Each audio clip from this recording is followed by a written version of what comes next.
Everyone. This is Dr. William L. Brotherton Sr. I was raised in Michigan. I raised my family in Colorado with my wife Susie. Year 2000, I moved to Florida so I could play ball and have fun the rest of our lives with me and Susie, and just have fun in Florida. I had no idea singing would become such a huge part of my life. Most of you joined the show because you love my music, and I suggest visiting my profiles, William L. Brotherton 7 at Star Maker and TikTok and Facebook, and William Space Brotherton on YouTube and Instagram for hundreds of beautiful songs. I am on the air for one purpose only, that is, thousands of my followers, friends, and subscribers have been notified that science has proven that at the very least the existence of heaven and the path we take there after we die. More than 99%. I believe that more than 99% of the approximately 8.2 billion people on Earth have no idea about any of this. Therefore, odds are that if you are listening right now, you have no idea. Why is it so important to know this? It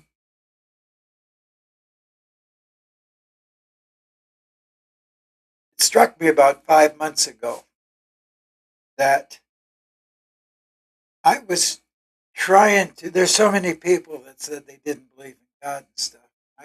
And I wanted to give reasons why if they were wrong, and I chose the uniformity of the universe and all of that. The atoms going around, electrons going around atoms, making up all matter at the time. It's changed since. Uh, there's a new matter they just discovered. Maybe years ago, I don't know, but I just found out about it. uh, Dark matter they call it now. See it. They don't know how to see it yet, but they know it exists based on some of the scientific data. Uh, so I tried to convince everyone. Look, it can't be all the ants communicating the way they do. Trees looking so uniform. All the things around Earth and all these planets and how they rotate the planets and moons and suns and how they rotate throughout the universe. And God created all of this. God is everything and everyone and everything.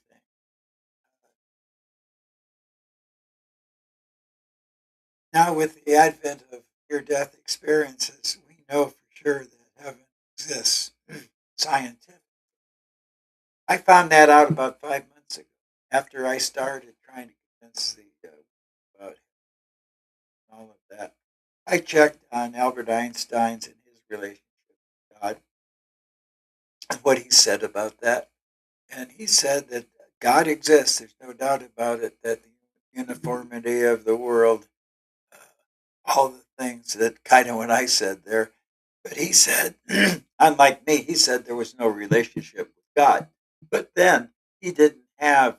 He wasn't privy to these studies that Dr. Bruce Grayson had, uh, and the databases in University of Virginia, where they gather all the data involving near-death experiences. And let's just say it. Dr. Bruce Grayson is the father of near death experiences. He created the Grayson scale, which made it possible to have scientific studies uh, with using scientific method, uh, which proves that heaven exists based on those studies. And I'll be getting into how that works and what it means to everyone. And what the people who go to heaven, they come back and they say, well, what they say, you'll be amazed at a lot of this. And when I say people that lost kids that died for one reason or another, or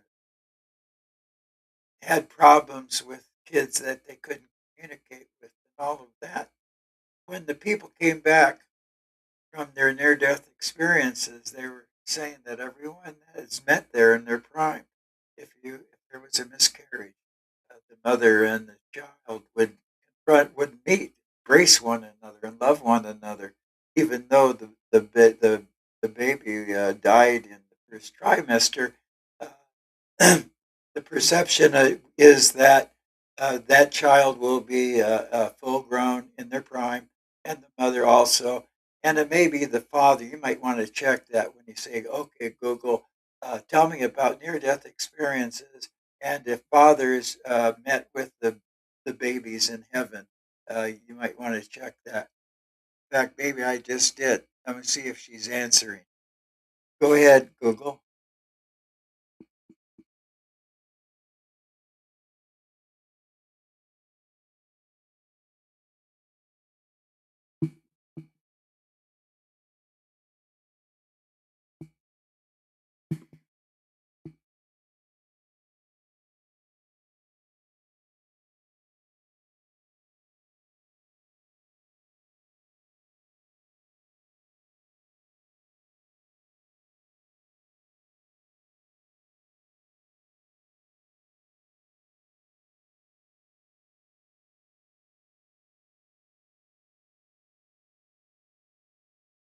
Uh, why don't you give me Dr. Bruce Grayson's take on all of this?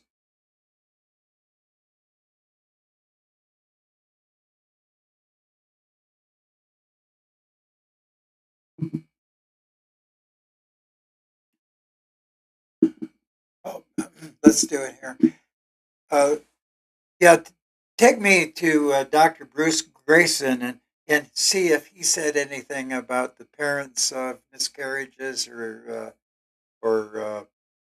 abortions if they met the kids in heaven, uh, both the mother and the father.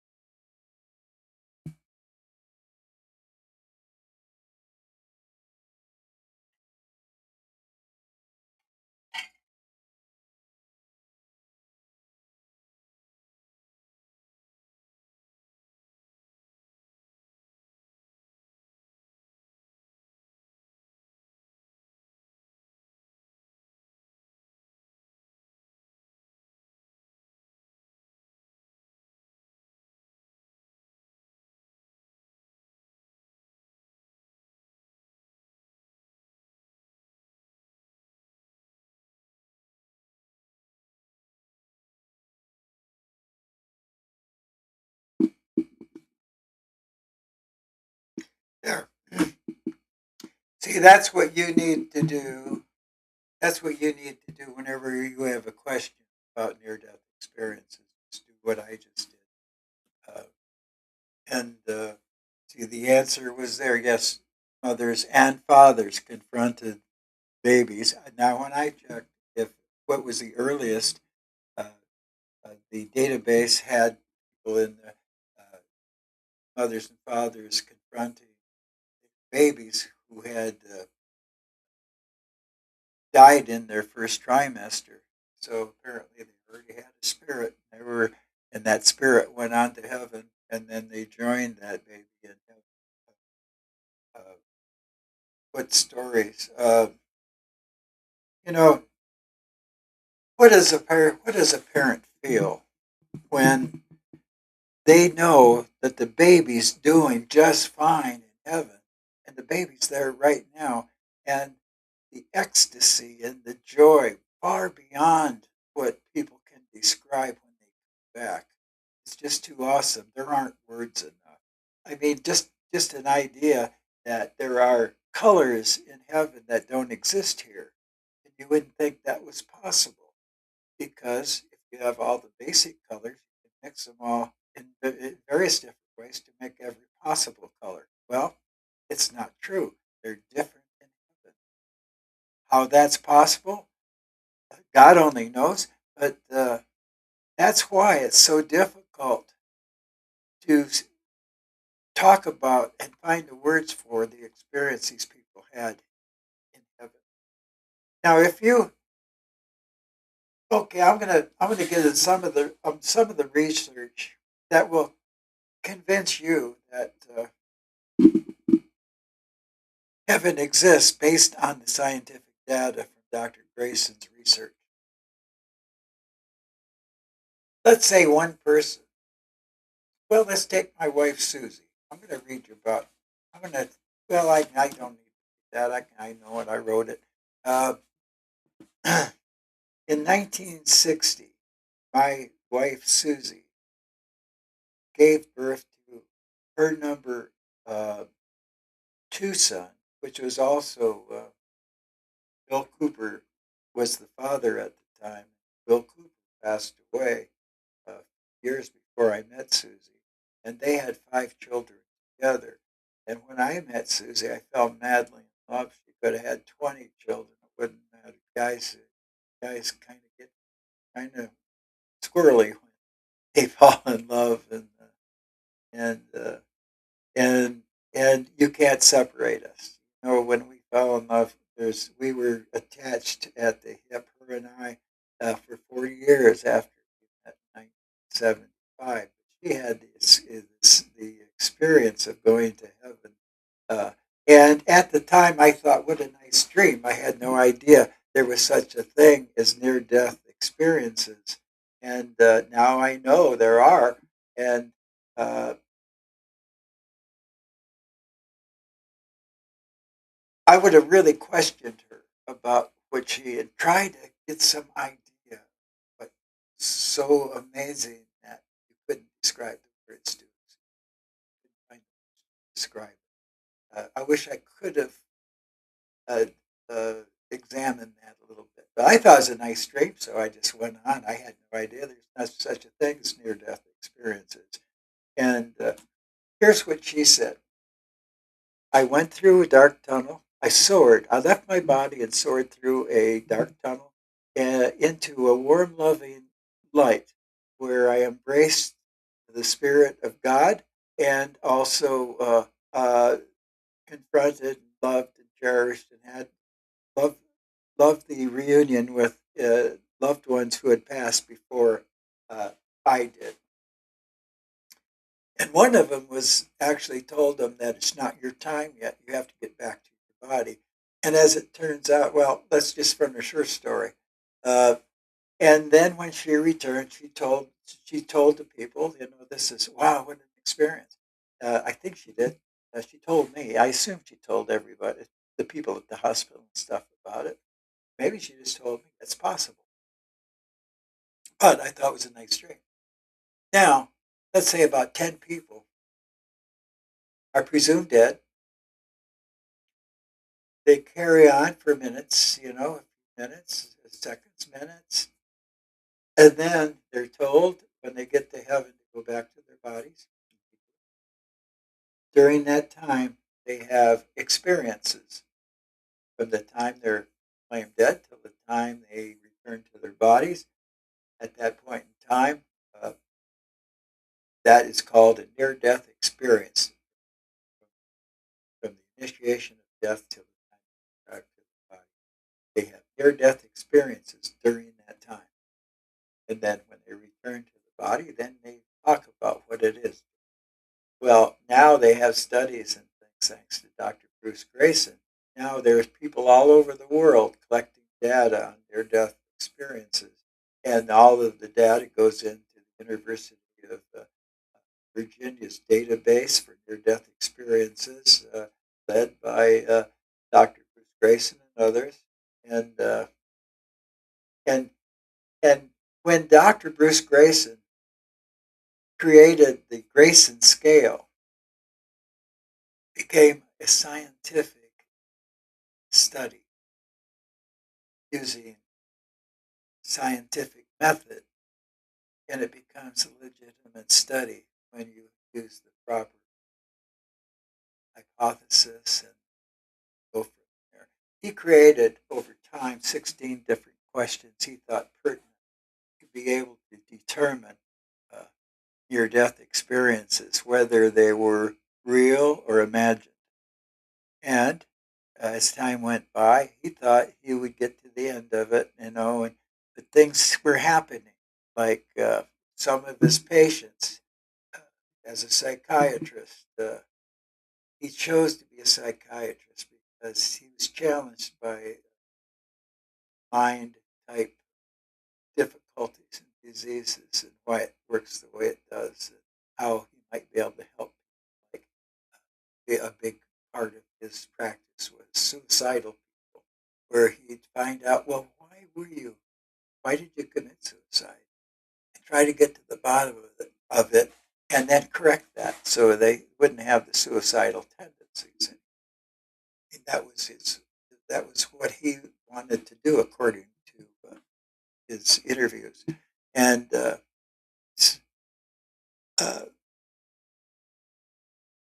one of his patients saw some things early on when he was a young physician. She was presumed dead on the table where he was working, and he went in the other room to interview a friend of hers, and at one point in time, he spilled some spaghetti sauce on his tie, and there was in another room away from where the patient was laying, and he put his jacket on and he covered up the stain on the shirt with his clinic jacket, and then he turned and then he interviewed a friend of the person that was on the table, and that person told all of those things just like I said that, but yet that person was laying on the table, and that was his first experience where the mind had left the brain and went into another room and witnessed an event, came back to their body, woke up, and she wakes up and says, well, I saw you in the other room uh, during that time, during her near death experience. I saw you in the other room, and I saw that you had a stain on your tie. You covered it with your jacket. You know, he was a new physician. It's okay. There's a camera. Someone's playing a trick on me or something. Uh, he couldn't believe that would happen and so early on in his practice. And he tried to get to the bottom of this. What scientific reason there was for the last thing on his mind, that heaven. It was actually happened. People actually go to heaven. They leave their body and they can soar different places, even to other rooms in the hospital. So many thousands of cases. It's not deniable. And all I think all of science and all the scientists believe that the mind is separate from the brain, at least in part. That episodes, there's too many episodes. There's thousands of episodes. People reporting watching their bodies, surgery on their bodies, and all that hovering. You've all heard that, and there's so many of them, you just can't deny it anymore. And there is no explanation other than the fact that it actually happened. Not that all those people could witness all of those things out of sight from the ground, and no one on the ground could see the things that these people described when they were elevated over their bodies or traveled to another room like the spaghetti thing. So that's well known scientifically that the mind definitely it separates from the body at death. Uh, Possibly other times, who knows? God only knows. Uh, But just say there's 10 people that say that they went through a dark tunnel after they were presumed dead. And I'm going to call the light, the bright light at the end of the tunnel, God's perfect light. And then you know that all of the other things that I said about it, as far as Susie's recollection, all the people from now on, God's perfect light is what Susie saw when she went there. And there was also additional information, but that's the basic. The other information is based on your own personal experiences that they knew, interest in visions and smells, and hearing, all the different things that's involved. And the senses are far more acute uh, than it was when they were in the body. You smell better without a nose. You see better without eyes. You hear better without ears. You think better without a brain. All of those things. It opens up. So when we are spirits, everything's much clearer, and that's why people report when they have near death experiences that they could experience everything all at the same time. It reminds me of a girl I dated, Margene Prager, and her parents owned the 5 and 10 cent store, and and her mother and 9 other women were walking down the street, and all 10 of them were talking at the same time. I couldn't believe it. Nobody was listening; they were all talking. But then I confronted Martine's mother, and she said, "No, we could hear. I could hear everything the other 9 ladies were saying, and we understood everyone. They understood me, and understood the other 9 people, even though they were all talking." Well, that's some kind of clarity there, and that came to my mind when people talked about how clear this was, and all this. Uh, it's not. It's not.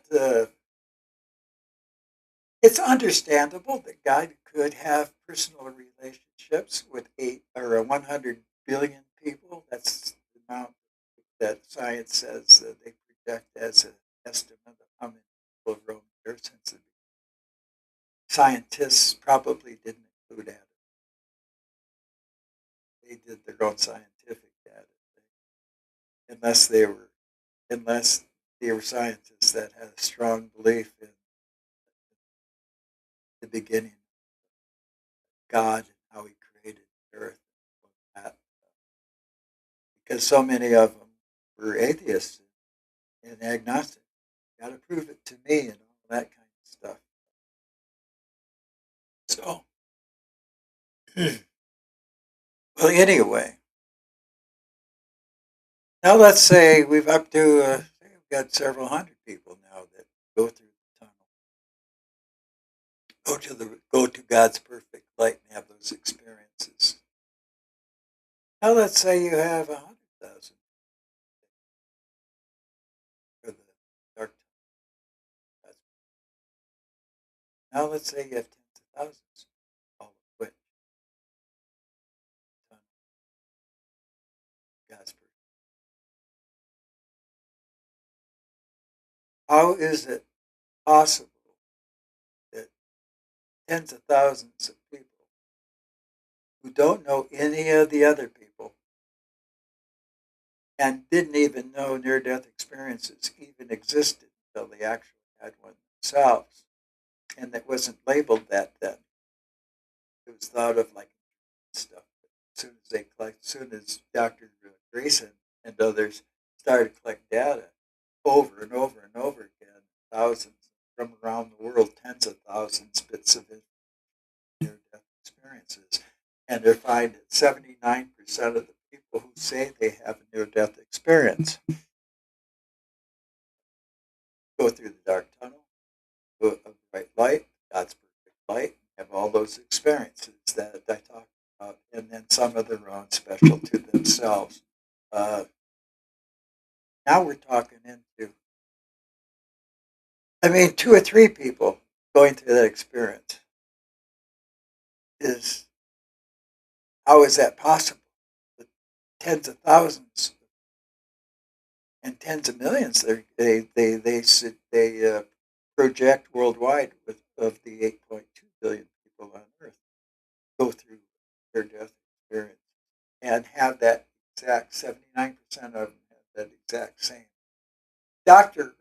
Grayson concluded that the people who had the real near death experiences were ones that went through the tunnel and God's perfect light and all of those amazing experiences. And the 21%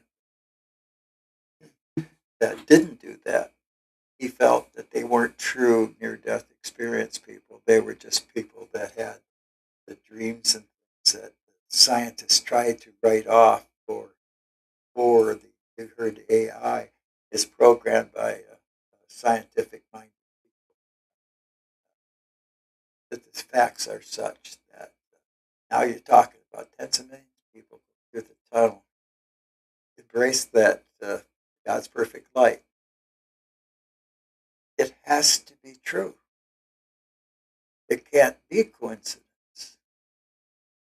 When that hit me, and it's going to hit you, say, yeah, I don't need faith. Now, what happens in your day to day living based on? Here's what happened to me. I found great joy. I get to see Susie. I can't turn the computer around. I get to see Susie anytime I want. Uh, we soar through the universe together. I promised her. Uh, I promised her that I would be with her forever, and uh,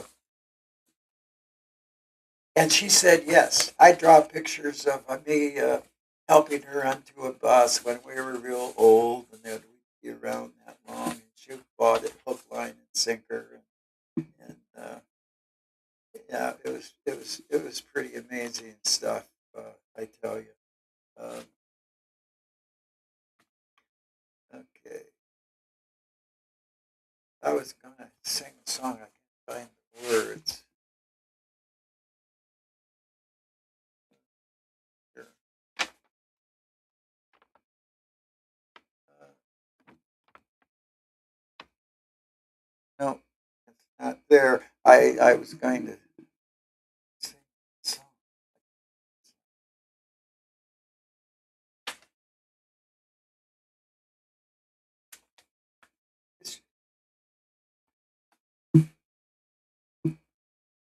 Okay, this is a song I wrote about Susie when I said I'll love you forever for eternity. She bought it, wrote the picture, album, and stuff. Bought it hook, line, and sinker. She said yes. I said, and let me just sing a song here. Uh, I don't know if we can do that here. Where is my? Am I off the air or not? Am I on the air? Oh, here we go. Yeah, I'm still on the air. I'm still live. Funny, strange things happen. Stuff. And I'm trying to look to see what we can do music wise. I'm going to push this one time. Everything went good when I did it. I want to make sure that there's not a. What do we got here? Right, guest, press, press, press. Okay, is there anybody watching this show right now? Invite up to 10 guests. Well, you're invited. And now you got to do more than invite them. You got to have a bigger way to push the right buttons to do it.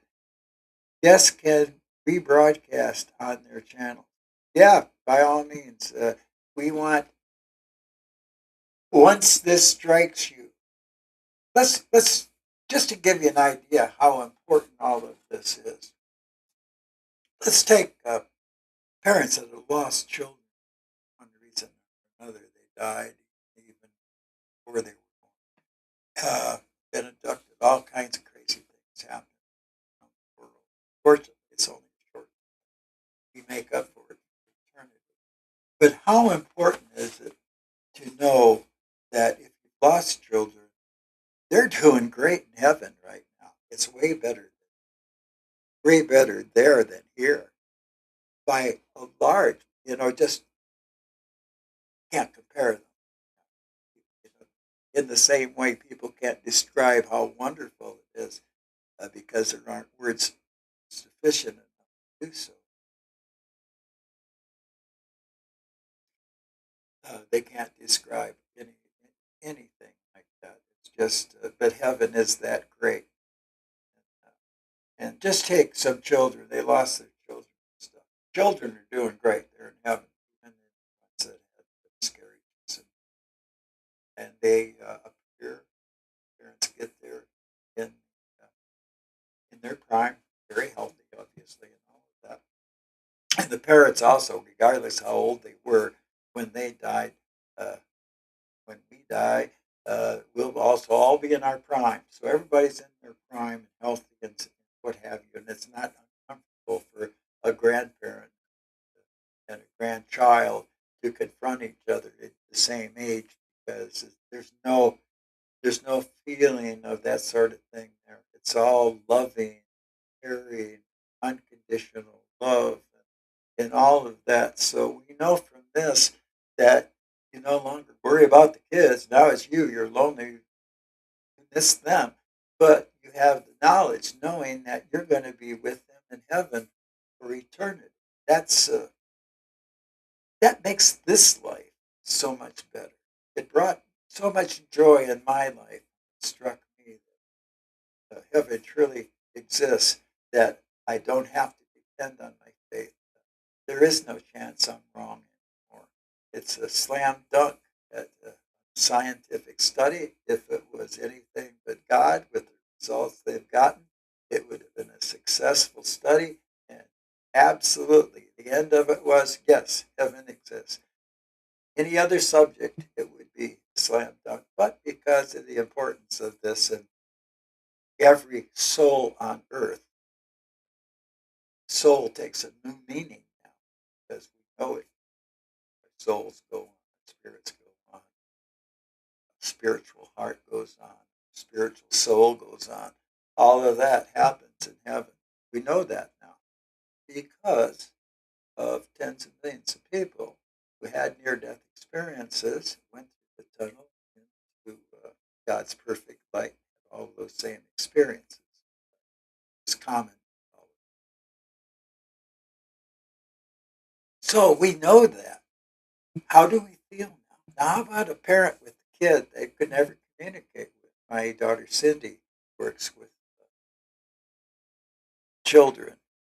Well,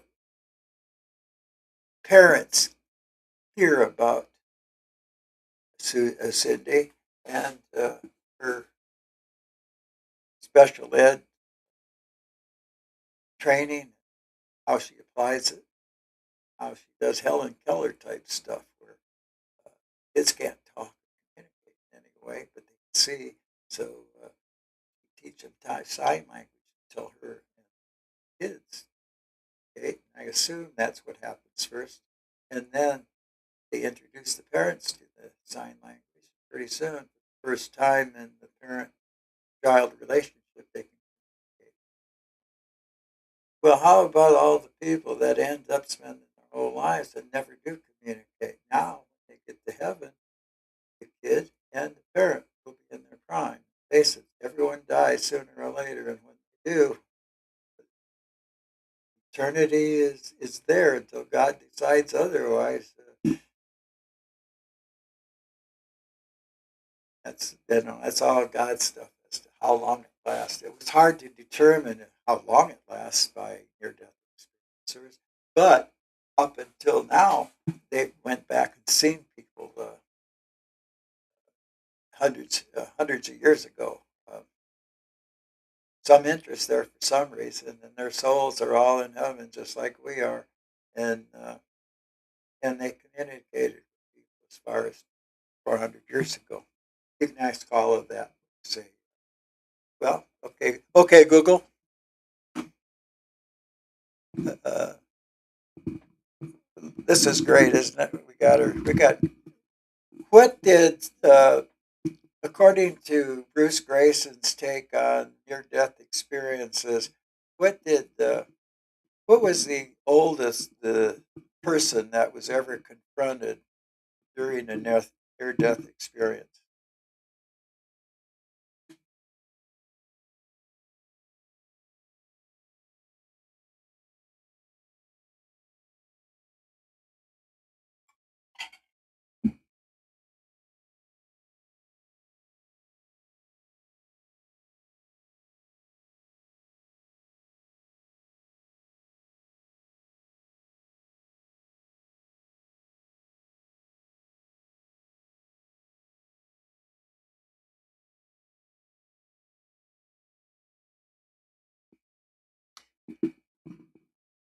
I actually asked this question before, and one of the AI said that uh, there was an encounter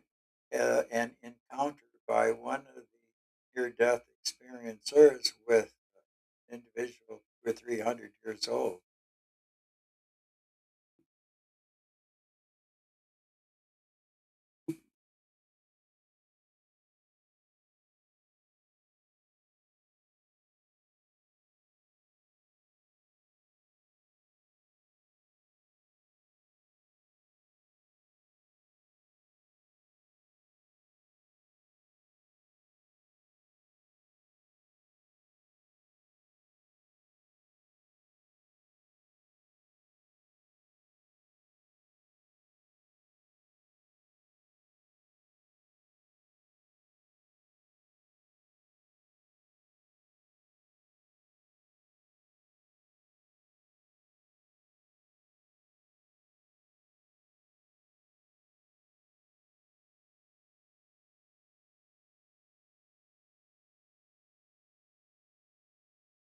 Yeah, it may be an encounter that he discussed on Oprah Winfrey's show or one of his interviews. Maybe it's just not in the database.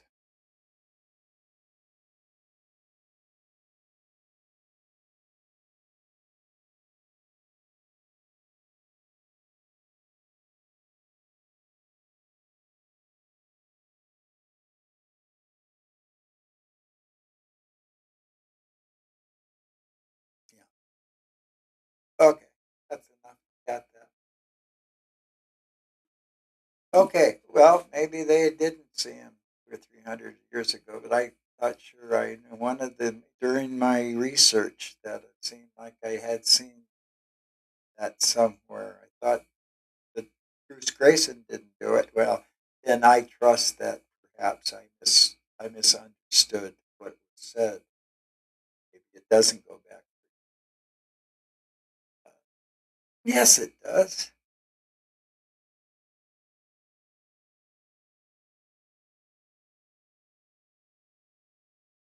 I thought I thought there were encounters with like people like Sir Isaac Newton uh, and Albert Einstein. Of course, that wasn't that long.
Uh, okay, well, you get the idea there. Uh, there was some discussion about that, like Sir Isaac Newton stuff, but the AI is referring to that as a beam of light. But they're all beams of light, and all of the feelings and things that are reported are subjective. But when tens of millions of people have the same subjective story, it becomes a fact. There's no other explanation for it. In the same way that the mind leaves the body after you die, because there are so many documented cases of people have their bodies and watch it of surgery, people leaving the room, like Dr. Grayson's first patient that covered, who left, who was presumed dead, and witnessed Dr. Grayson speaking to this person's sister, best friend, or what have you. So, yeah, yeah, it goes way back. And I also asked for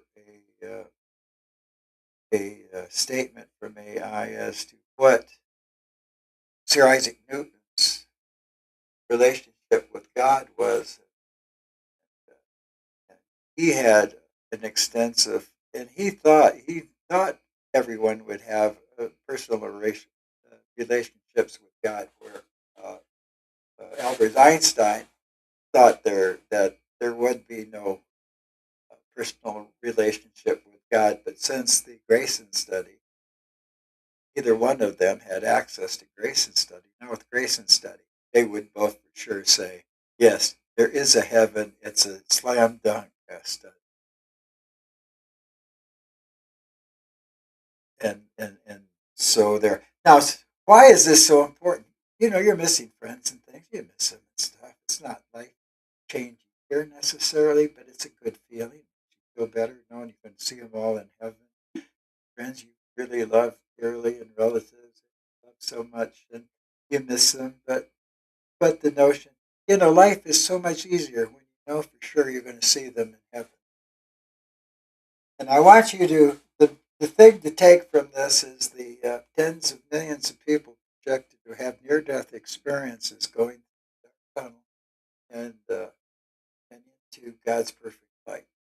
Uh, the more you live with that, the more angles and things you go through, trying to figure out, well, how is that not possible? I mean, it has to be fact, because it's not possible that 10 million people have coincidentally had exactly the same vision, and not one of them knew the other, nor did they even know at the time that near death experiences were a thing until they had one themselves. So uh, these are all random things all put together in the databases. Now you got tens of millions of people all having the same experience.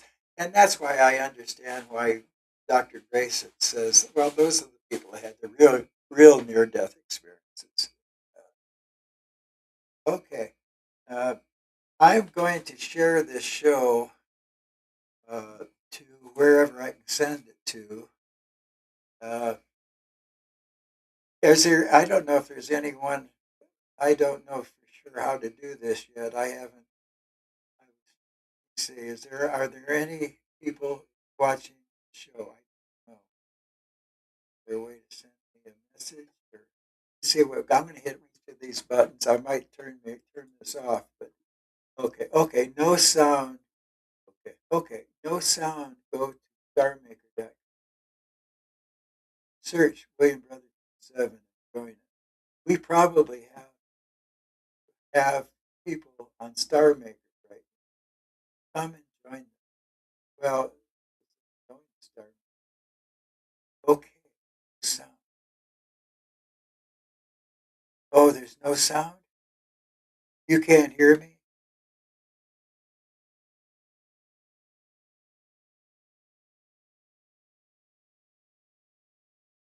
So, video setting, here, I camera, here. Does anyone else? Well, you wouldn't be there if there's no sound. You have no reason to stay on because it shows that there is sound. Video settings, here, camera, hide, move. I need to check make sure there's sound. There's a way for you to tell me if there is sound. Minimize the view to see, change, customize this one. Right up to 10 but I don't see. Where will you see guests at? Guests can add channel. Need a new link. Let's see what happens. Current invite link. Stop. Sure.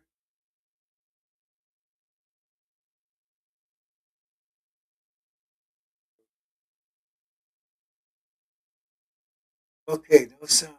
Start. Brother said,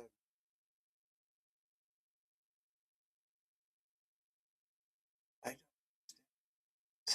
don't. Sounds like I wrote it. Okay, it's worded. Okay, no sound. Start. That's what I did. There's no sound. Or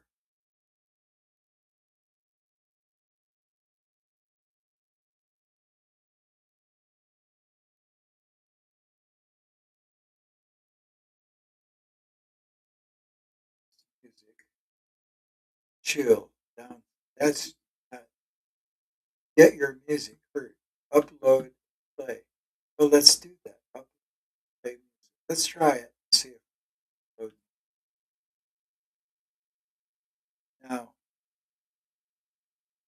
why would it go there? Why wouldn't it go somewhere like TikTok, my gallery, or something instead of this? Yeah,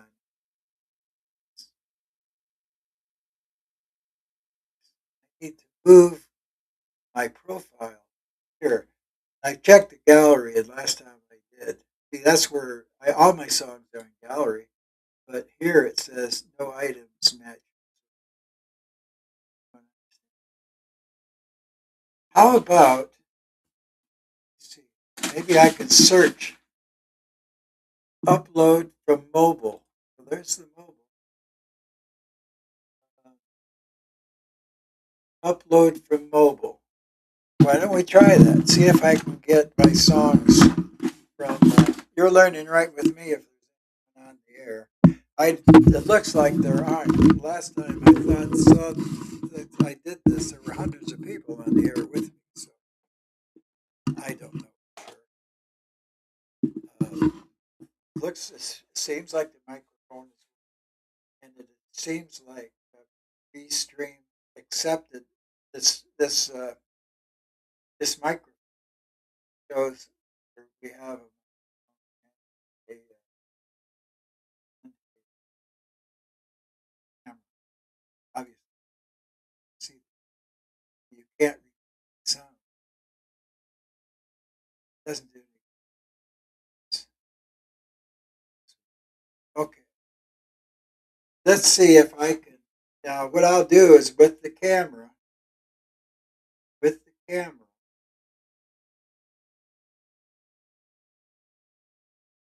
Oh, this is try. With the camera, hit the, I don't know if you guys can see what's on the screen. I doubt it. I think you can only see this picture.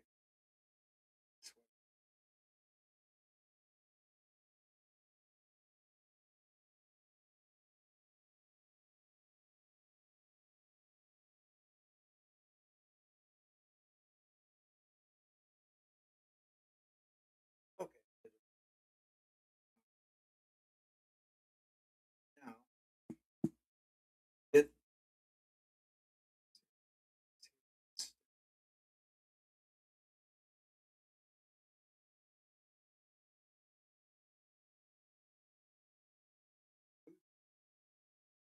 what do you mean expired? Upload.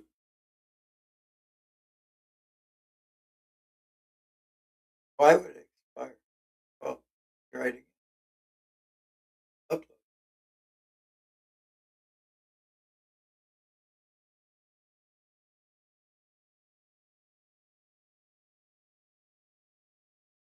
How about camera? How about yeah, document, image, music. That isn't how it should show up. Reality, some music Wednesday.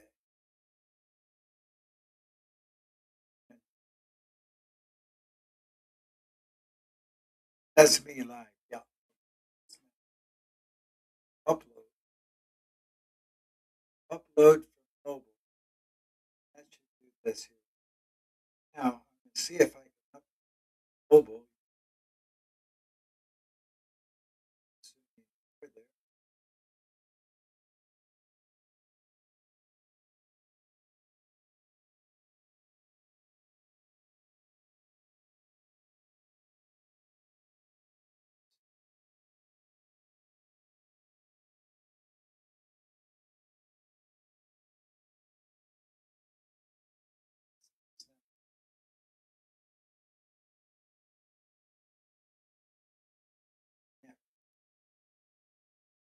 Yeah. Use.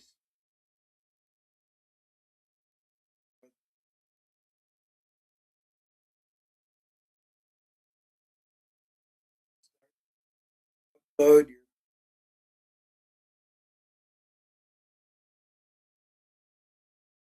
Last time I shared the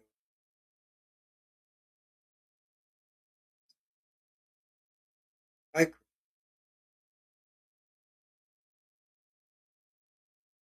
How do I test? Okay, Google. I'm on a live show. How do I test if the microphone is broadcast?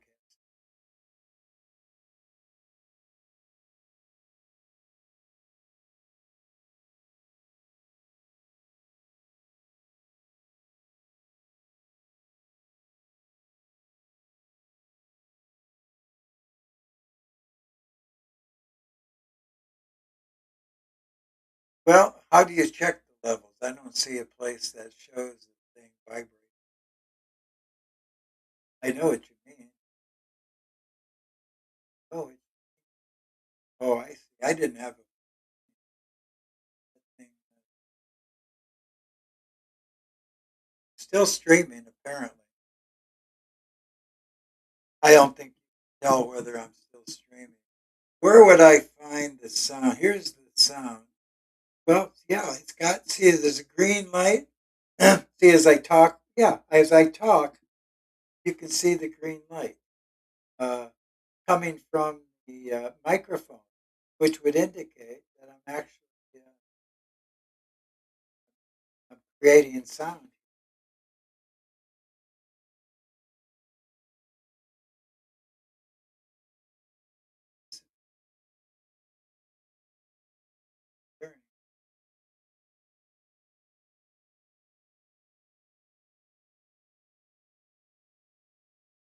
It was showing. Yeah, here it is again. Are you doing that, Google?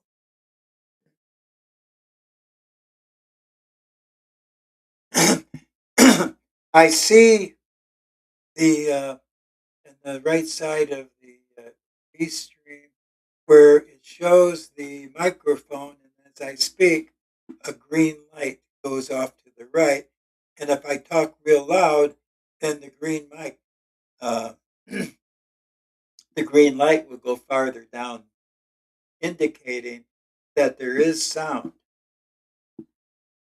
Can I assume that indeed there is sound?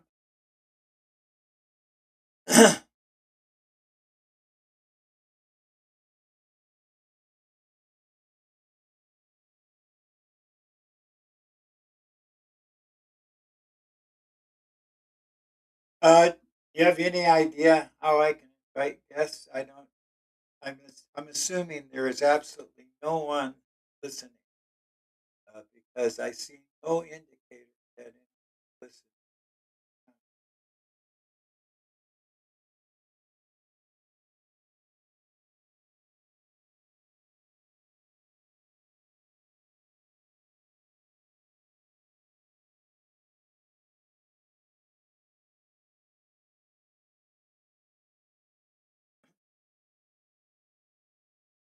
Yep, both of those. I got one that says invite guests. Uh, do I even know? How do I tell if there are any guests?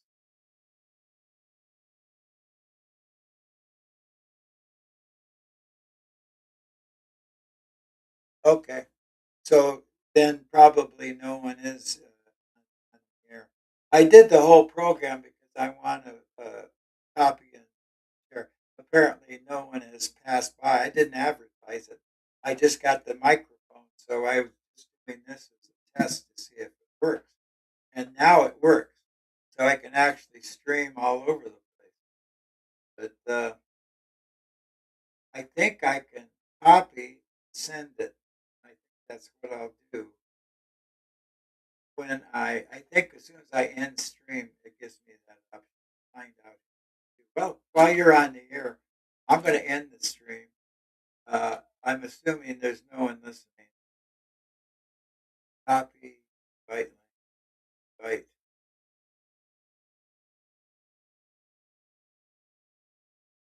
Okay. Yeah, I'm going to see now if if I end the stream, it gives me the option to share the show. I'm going to do that. Studio says, "Are you sure you